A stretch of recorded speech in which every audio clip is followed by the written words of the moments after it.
Bonjour à toutes, bonjour à tous. Et pour ce premier épisode des reviews, on va voir le code de Julie, qui nous a fait un catalogue des prochaines sorties au ciné. C'est parti. Donc, c'est une application en React Hooks avec Redux. Et si j'ai bien compris, c'est une application que tu vas utiliser pour montrer ce dont tu es capable pour une recherche de boulot prochaine. Donc je vais me concentrer, uniquement sur la partie code parce que c'est encore un work in progress et aussi je vais me concentrer sur 2 points importants qu'on va revoir en code pour garder la vidéo courte, mais aussi pour que tu puisses, te concentrer sur ces points-là, même s'il y a d'autres choses à voir, mais c'est pas aussi important que ce que j'ai vu. Première chose, il y a plein de choses que j'adore, c'est super complet. Heu, 1 petite chose, on a un favicon. Toujours bien d'avoir quelque chose qui est, présentable, à tout le monde et qu'on voit le souci du détail. Ensuite, il y a plein de, ton Redux par exemple, super bien fait, tes réduceurs pardon, tu as plein, bien séparés, tu as énormément d'actions. Donc là, on peut voir, différents, heu, différents types de films qu'on peut charger, donc soit découvrir, les prochains films, je suppose, qui vont sortir et les films les plus appréciés. Ensuite, on peut voir donc soit les films, mais aussi la télé. OK, j'avais pas fait attention à ça, et on va pas tout regarder. On va OK, je vais plus, me concentrer sur le code, hein, pas sur, là, il y a le truc qui se referme pas si on clique pas dessus, mais bon. Ça, je te laisserai regarder, je suis sûr que tu vas trouver. Moi, j'adore le fait qu'on ait l'image là et tu un petit fond derrière, qui est vraiment, immersif. Ça, c'est vraiment cool.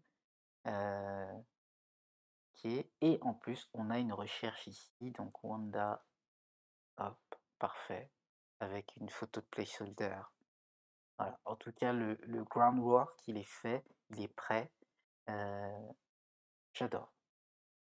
Qu'est-ce que j'ai, aussi tu utilises du SAS, donc ça c'est très bien, c'est super. Qu'est-ce que j'ai marqué d'autre? Ah, tes dossiers, une bonne consistance dans tes dossiers, ça c'est super important. Le code, il est propre, bravo. Ensuite, la petite chose à revoir, ça je t'en avais déjà parlé, le node SAS, tu le mets dans le readme, de préférence, comme ça on sait qu'il y a une dépendance importante sur ton projet parce que j'ai une erreur super longue, très cryptique, difficile à comprendre, au premier abord en tout cas et c'était simplement ça. Deuxième petite chose, le prettier RC, donc rajoute un prettier RC ici. En fait, qu'est-ce que ça fait? Ça te permet de définir tes règles prettier sur ton projet. Pourquoi? Parce que j'ai fait des modifications de code et c'est mon prettier de mon VS Code qui a pris le dessus. Et donc toi, j'imagine que tu as un prettier de ton VS Code. Pense à, lorsque tu partages un projet, avec d'autres personnes, de mettre un prettier RC et comme ça la config ne dépend pas de ton VS Code, mais dépend du projet. OK, en termes de code, il y a 2 choses sur lesquelles je vais me concentrer. La première, c'est le fait que tu utilises pas de index.js à l'entrée de tes dossiers et donc ça, c'est assez intéressant. Donc tu as un dossier icône dans lequel tu mets icône.js et icône.css. C'est bien, sauf que quand tu importes ensuite ton élément, donc dans ta carte, par exemple, tu importes des icônes. Qu'est-ce que tu vas faire? Tu vas faire import icône/icône.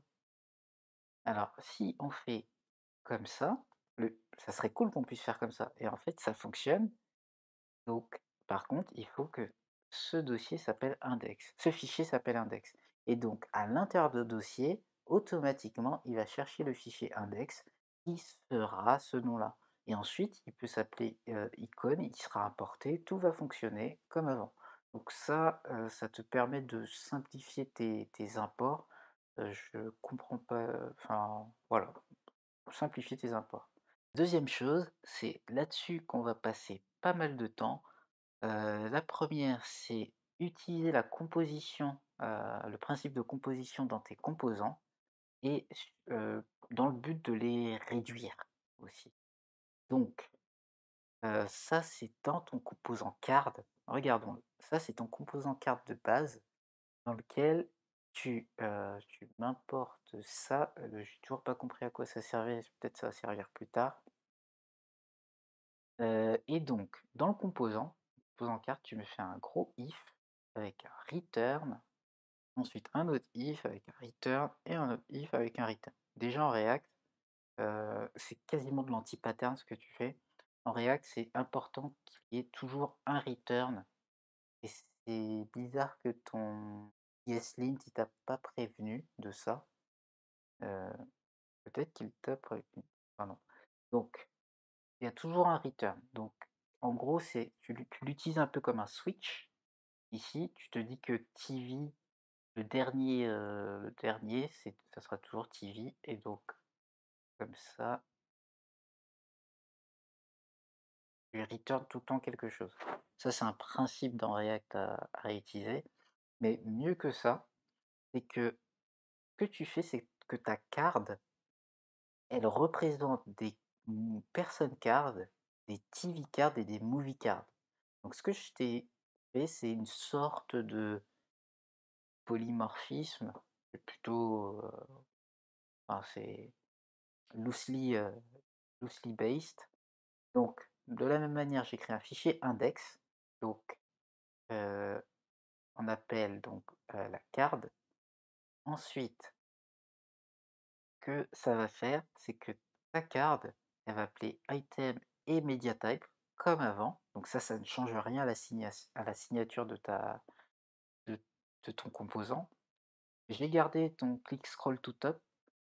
Ensuite, je l'ai fait passer dans 3 fois dans les composants. Attention, j'aurais plutôt utilisé le principe du High Order Component, les HOC, mais ça on en parlera peut-être plus tard ou je te laisserai regarder après.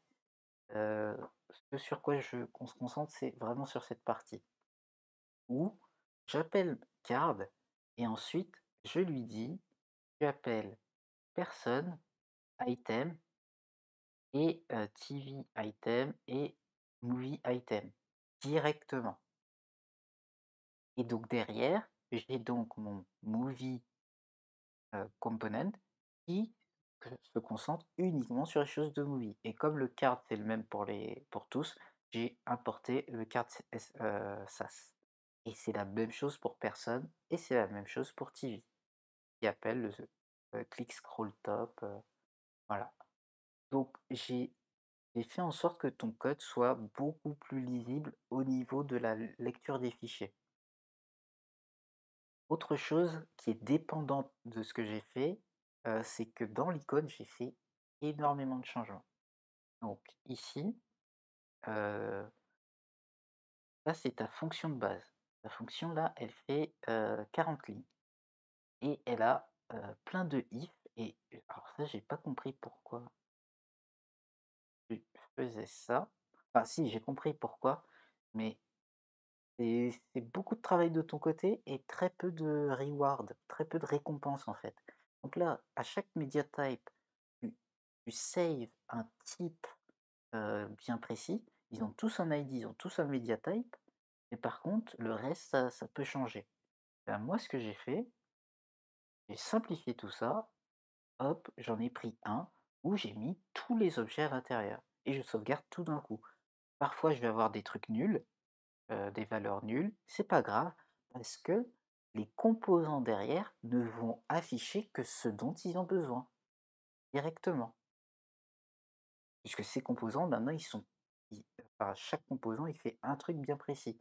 Et donc le movie, il va prendre le title mais il va, enfin non, pas pardon, le person, il va pas avoir de release date, il va pas afficher de release date. Alors même si il y a l'item release date dans dans l'objet quand il arrive, il sera nul, mais il sera jamais utilisé dans ce media type. Donc c'est pas un souci.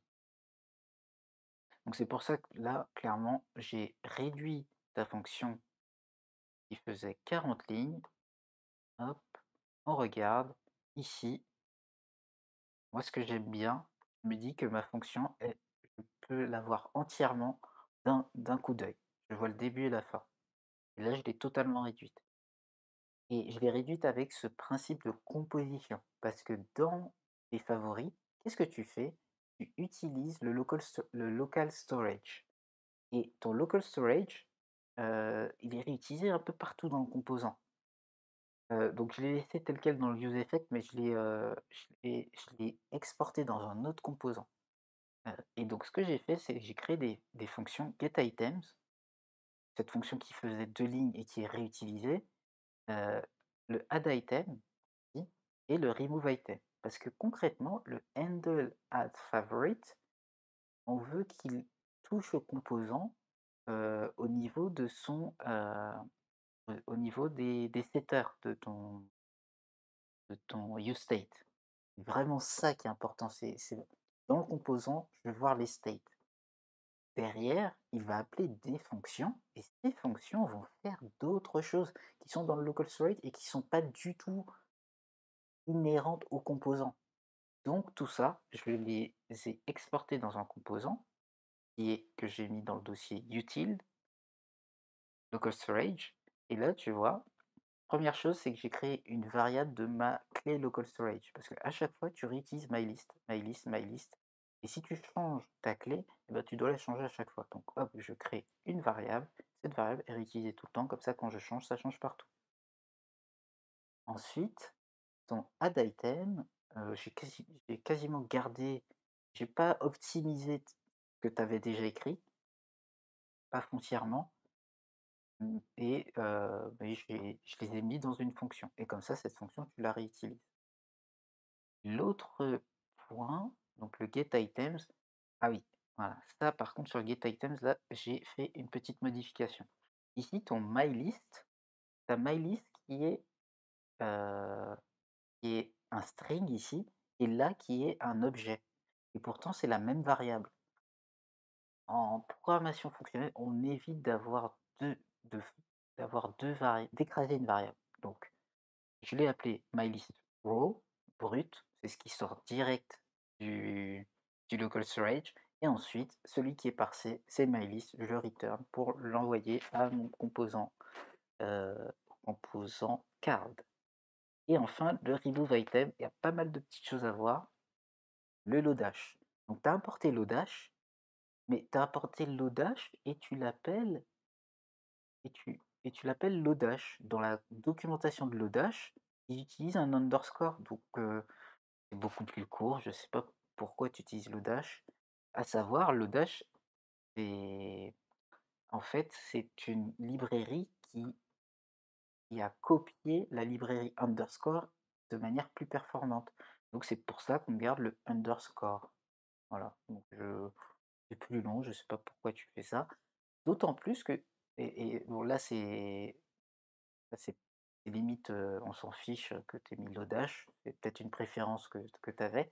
Par contre, heu, en fait le find index, ça existe déjà dans les arrêts. Donc ça servait à rien que tu utilises l'audace pour ça. Si tu utilisais l'audace, tu aurais pu l'utiliser avec remove et remove aurait fait directement que tu veux sans avoir cette ligne. Et le remove n'existe pas dans JavaScript classique. Là, ton find index, ça existe déjà dans JavaScript. Donc ça aurait fait mylist, un truc comme ça, mylist et ta fonction. Voilà. Pas besoin de l'audace dans ce cas-là. Mais pour moi, c'est le remove ici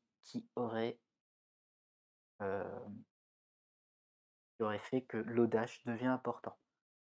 Ensuite, petit détail, j'utilise du ES6 partout. OK, dans la documentation de l'audace, ils utilisent function. Moi, pour des raisons de consistance, j'aurais mis des fonctions fléchées partout. Ensuite, et enfin, j'exporte mes 3 fonctions et ces 3 fonctions que j'ai exportées, je les importe dans mon icône, ici, tout en haut. utilise local storage et ensuite je les réutilise comme on a vu tout à l'heure. Voilà. Donc, moi ce que je te dirais, c'est, alors hop, de te concentrer. Quels seraient tes next steps? Donc si tu avais fini, pour toi c'est un projet fini, je sais pas, je conseillerais de te concentrer sur l'animation et sur les designs. Alors c'est vrai qu'il y a des petites animations sur, quand on roll over sur les cards, heu, c'est le minimum. Moi je veux en voir plus, utilise une police, des polices un peu cool, voilà. Je pense que ça tu sais faire, donc j'imagine que le projet n'était pas fini. Par contre, si le projet est fini et tu veux le laisser comme ça, visuellement, concentre-toi sur l'optimisation. Fais l'un ou l'autre, fais pas les 2. Fais vraiment travaille sur l'optimisation de ton code. Ça, c'est parce que c'est un projet où il y a plein de choses, tu as fait plein de fonctionnalités, c'est super cool, mais malheureusement, quand j'ai vu cette carte, là, je me suis dit: «Ah, dommage». Si je tombe là-dessus, je me dis qu'il y a un truc qui est pas compris et c'est pas propre. Je peux pas avoir toute une équipe travailler, sur un projet comme ça, enfin sur une carte qui gère 3 types totalement différents. Ça ouais, c'est vraiment le truc important que je te dirais et pareil d'avoir des fonctions beaucoup plus courtes. Tu t'es un peu cassé la tête avec ça, pour moi. Voilà, voilà. Sinon, c'est super.